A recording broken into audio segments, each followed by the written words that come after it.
मुसलमानों के लिए मदद अल्लाह की तरफ से आन पहुंची है। इजराइल अब टूटने के करीब है। इजराइल की बर्बादी हमें बिल्कुल वाज़े नजर आ रही है। इजराइल के साथ खुदा के तरफ से जो कुछ हो रहा है यकीनी तौर पे वो इसी का ही मुस्तहिक है।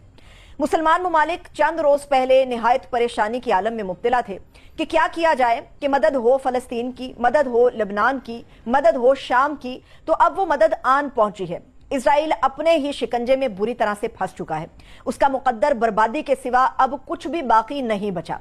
खबर यह है कि इजराइल जिस बर्बादी की तरफ बढ़ रहा है और फलस्तीन के लिए जो अल्लाह ने मदद भेजी है उसके अंदर कौन सा ऐसा मुल्क है जो अपना किरदार अदा कर सकता है। सऊदी अरब के अंदर एक समिट मुनक्किद होता है। 50 से ज्यादा इस्लामी ममालिक, उनके सरबराहान और वफूद वहां पर पहुंचते हैं और ये सर जोड़कर बैठा जाता है कि क्या किया जाए, क्योंकि फलस्तीन और इजराइल का जो तनाजा है, जो जंग है, वो इस हद तक आगे बढ़ चुकी है कि कोई भी कुव्वत इसे रोकने के हवाले से ना सोच रही है, ना सोचना चाहती है। मगर ना चाहते हुए भी ये जंग हर उस सरहद के करीब पहुंच गई है जो इन ममालिक से किसी ना किसी तौर जुड़ा हुआ है। फलस्तीन के हवाले से जब सऊदी अरब के अंदर सर जोड़कर बैठा गया और ये चाहने की कोशिश की गई, देखने की कोशिश की गई कि कौन इस जंग को खत्म करने के लिए अपना किरदार अदा करेगा, तो निहायत बड़ी अहम किस्म की खबर एक ऐसे मुल्क से हमारे सामने आई है जिसके बारे में तसव्वुर नहीं किया जा सकता था। रूस की तरफ से एक अहम खबर आई है। वो ये खबर है कि रूस एक सालिस की हैसियत से अपना किरदार अदा करने के लिए तैयार है, क्योंकि रूस नहीं चाहता कि किसी भी तौर बर्बादी मजीद बढ़ जाए। रूस नहीं चाहता कि ये जंग हर उस मुल्क के बॉर्डर तक आन पहुंचे जो इसके अंदर अपना किरदार अदा नहीं करना चाहता। ये सिर्फ रूस की ख्वाहिश ही नहीं बल्कि इसके हवाले से मुताद्दिद मरतबा कुछ काविशें हैं जो हमारे सामने आई हैं और आलमी मीडिया इस बात को रिपोर्ट करता है। ये जो हफ्ते का रोज गुजरा है, वाशिंगटन के अंदर खुफिया तौर पर एक शख्स पहुंचा और इस मामले के अंदर कुछ छानबीन की, इस मामले के अंदर उसने अपना किरदार अदा करने की कोशिश की। इसराइल के हवाले से बताया जाता है कि इनके स्ट्रेटेजिक अमूर के एक वजीर हैं जिन्होंने खुफिया तौर पे एक दौरा किया और ये दौरा उन्होंने रूस का किया, क्योंकि समझा यह जा रहा है कि रूस ही वो कुव्वत है जो इसको खत्म कर सकता है। अब रूस के हवाले से ऐसा क्यों सोचा जा रहा है, ये भी अपनी जगह अहमियत का हामिल है। रूस और हमास के दरमियान जो ताल्लुकात हैं वो बड़े मुस्बत नौयत के समझे जाते हैं, क्योंकि जब भी इजराइल और फलस्तीन का ये तनाज़ा खड़ा हुआ तो उस वक्त इजराइल और रूस और फलस्तीन के हवाले से बड़ी गुफ्तगू हुई और तफसीली गुफ्तगू हुई। इसमें हमास का बड़ा अहम किरदार है। रूस ये समझता है कि हमास, जिसे दुनिया या फिर इजराइल एक दहशतगर्द के तौर पर समझता है, रूस के हमास के साथ जो ताल्लुकात हैं वो बड़े मुस्बत नौयत के हैं और रूस नहीं समझता कि हमास एक दहशतगर्द तंजीम है। हमास और रशिया के दरमियान जो ताल्लुकात हैं उसको मद्देनजर रखते हुए ये फैसला किया गया कि किसी ऐसे मुल्क के हवाले से चीजें आगे बढ़नी चाहिए, पेशरफ्त होनी चाहिए, क्योंकि इजराइल अब थक चुका है। दुनिया को दिखाता है कि वो अब भी बड़ा ताकतवर है, मगर इजराइल थक चुका है। एक ऐसा मुल्क जिसका वजीर आजम जमीन के अंदर जाकर अपना दफ्तर बनाने पर मजबूर हो जाए, एक ऐसा ताकतवर शख्स जो दुनिया को अपने इशारों पर नचाने का ख्वाब रखता है मगर अपने बेटे की शादी को मुलतवी कर दे और गैर मुय्यना मुद्दत तक के लिए मुलतवी कर दे, जिसको जेर जमीन जाकर पनाह लेने के लिए सोचना पड़े, ये वही मुल्क इजराइल है। अब वो टूट चुका है। इजराइल के हवाले से लेबनान की तरफ से भी बड़ी कार्रवाइयां हमारे सामने आ रही हैं।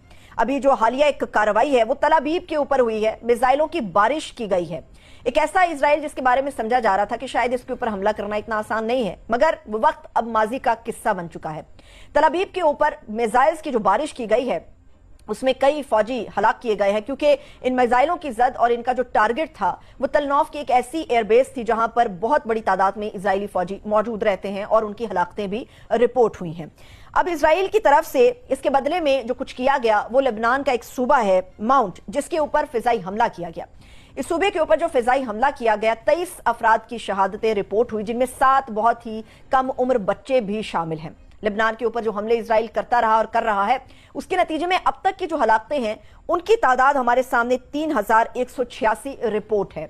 बेशतर ऐसी हलाकतें हैं जो अब तक सरकारी सतह पर रिपोर्ट नहीं हो सकी, लेकिन इजराइल इन सब कोशिशों, इन सब कार्रवाइयों के बावजूद हार चुका है।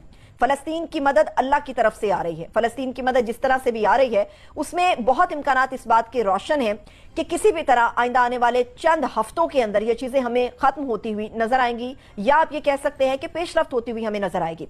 अभी जो ताजा कार्रवाई है वो रूस और इसके अलावा शुमाली कोरिया के दरमियान हुई है।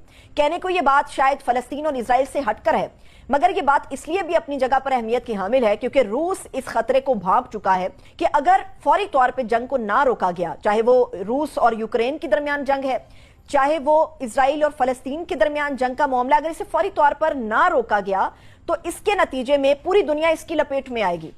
ये जो तीसरी आलमी जंग की बार बार बात दोहराई जाती है, वो खुदा ना खास्ता इन्हीं जगहों से उभरेगी। ईरान देखिए इस जंग के अंदर शामिल नजर आता है हमें, फलस्तीन इसके अंदर बर्बाद होता हुआ नजर आता है, इजराइल का मुकद्दर बर्बादी हमें नजर आ रही है, रूस और यूक्रेन के दरमियान जंग है जिससे दुनिया पहले ही मुतासिर है।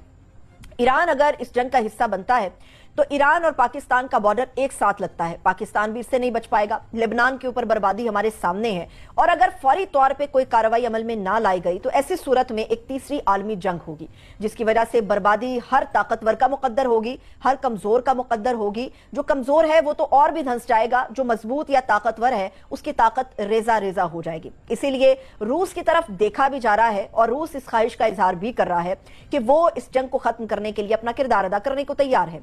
तीसरी तरफ हमारे सामने अमेरिका जैसी सुपर पावर है, जिसके मुंतखब सदर डोनाल्ड ट्रंप ये पहले ही कह चुके हैं कि वो जंगों के कायल नहीं हैं, वो बर्बादी के, वो तबाही के कायल नहीं है। वो ये समझते हैं कि वसाइल को उन्हीं लोगों के ऊपर खर्च होना चाहिए जिनका असल में उनके ऊपर हक है। डोनाल्ड ट्रंप के आते ही रशिया और यूक्रेन का मामला भी हल होता हुआ नजर आता है और अगर इन केस रूस के ऊपर अमेरिका की तरफ से कोई दबाव आता है तो शुमाली कोरिया इसका दिफा करेगा, क्योंकि रूस और शुमाली कोरिया के दरमियान जो एक दिफाई मुआहिदा है अभी चंद घंटे पहले उसके अंदर तौसीह कर दी गई है। यह मुआहिदा ऐसी नौइयत का है कि अगर शुमाली कोरिया के ऊपर कोई हमलावर होता है तो रूस बगैर किसी